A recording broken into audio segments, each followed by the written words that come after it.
শ্রদ্ধেয় সভাপতি হযরত উলামায়ে কেরাম, সম্মানিত সুধী সমাজ, দূর দূরান্ত থেকে আগত সর্বস্তরের মুসলমান ভাইয়েরা আমার, আমি আশা করি আপনারা সকলেই জানেন যে আজকের এই মুবারক মহাসমাবেশের আয়োজন সিরাতুন নবী মহাসম্মেলনের নামে হয়েছে। তাই সিরাতুন নবী সম্পর্কে দুই একটা কথা আমি আপনাদের খেদমতে তুলে ধরতে চাই। অতীতে যে কয়েক বছর এই মাঠে সিরাত সম্মেলন হয়েছিল, তখনও আমি আপনাদেরকে সিরাতুন নবী কথাটার অর্থ বিস্তারিতভাবে বলে দিয়েছি। আমাদের মহানবী মুহাম্মদুর রাসূলুল্লাহ সাল্লাল্লাহু আলাইহি ওয়াসাল্লামের ৬৩ বছরের পবিত্র জীবন ইতিহাসকে সিরাতুন নবী বলা হয়।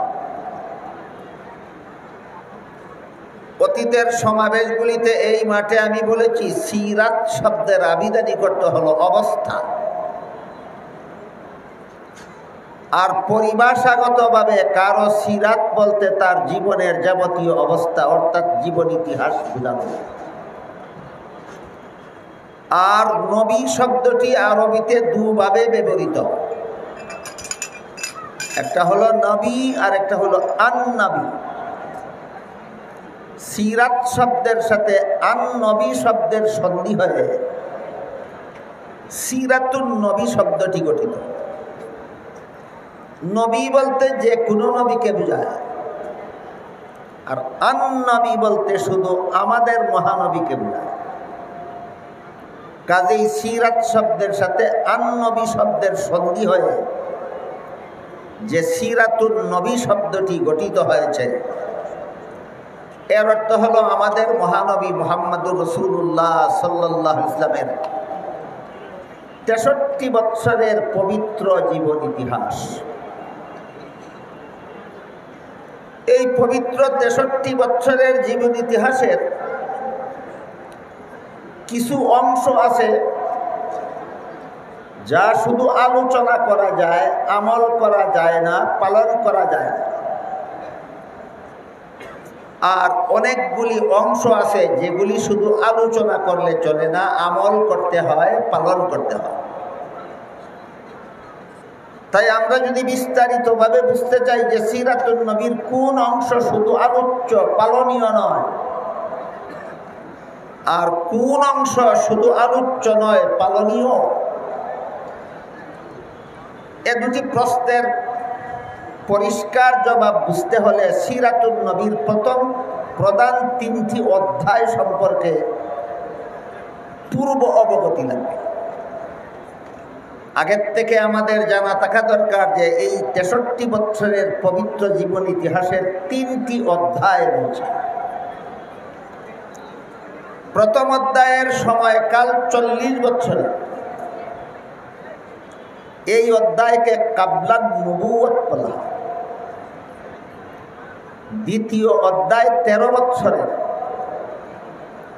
এই অধ্যায়কে মক্কি জিন্দেগি বলা হয়।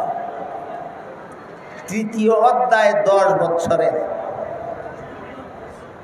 সিরাতুন নবীর এই শেষ অধ্যায়কে রাসূলের মাদানী জিন্দেগি বলা হয়।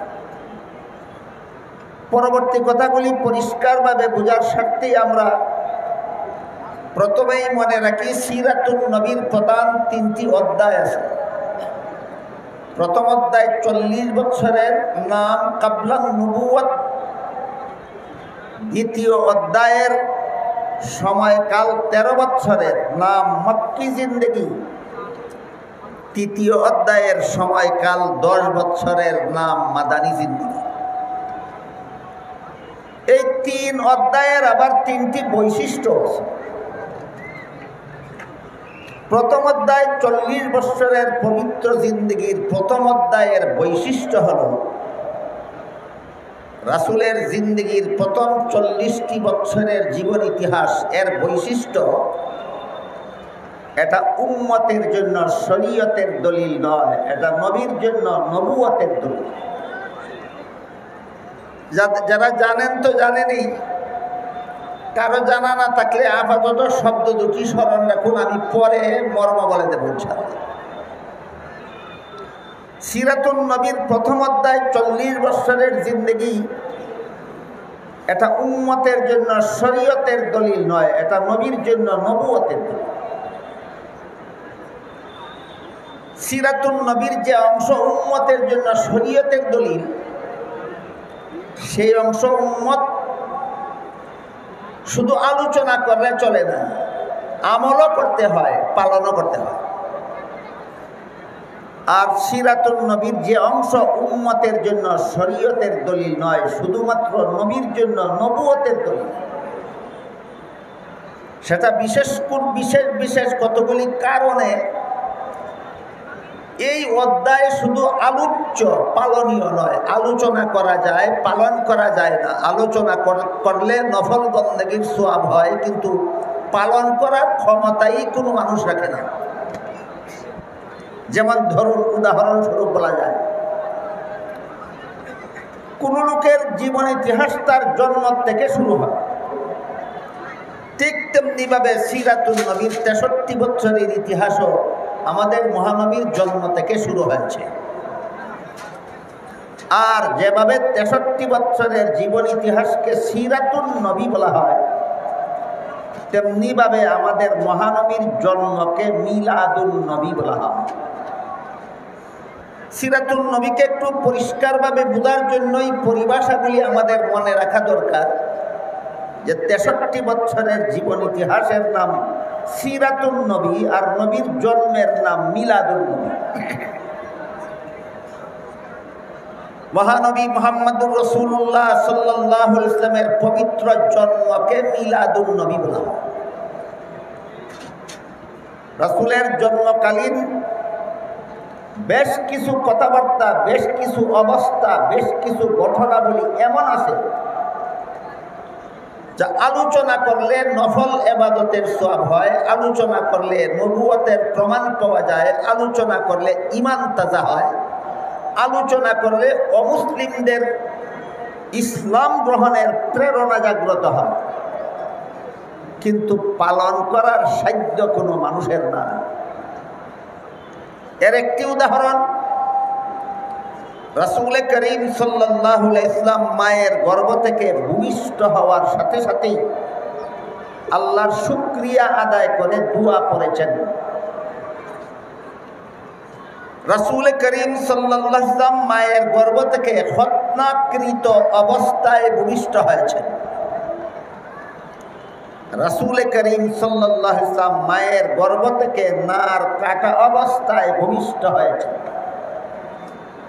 বুঝা থাকলে একটু দয়া করে বলুন, খতনাকৃত অবস্থায় ভূমিষ্ঠ হওয়া, নার কাটা অবস্থায় ভূমিষ্ঠ হওয়া, ভূমিষ্ঠ হওয়ার সাথে সাথে আল্লাহর শুকরিয়া আদায় করে দোয়া পড়া আর কোনো মানুষের পক্ষে সম্ভব না, একমাত্র মহানবীর পক্ষে সম্ভব।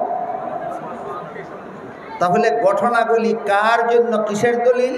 যদি উম্মতের জন্য শরীয়তের দলিল হতো, উম্মতকেও হত্যাকৃত অবস্থায় জন্ম হওয়ার ঘটনা অনুকরণ করতে হতো, পালন করতে হতো। যদি ঘটনা উম্মতের জন্য শরীয়তের দলিল হতো, উম্মতকেও নার কাটা অবস্থায় ভূমিষ্ঠ হওয়ার ঘটনা পালনীয় হতো। যদি উম্মতের জন্য শরীয়তের দলিল হতো, উম্মতকেও ভূমিষ্ঠ হওয়ার সাথে সাথে শুকরিয়া আদায় করে দোয়া পড়তে হতো।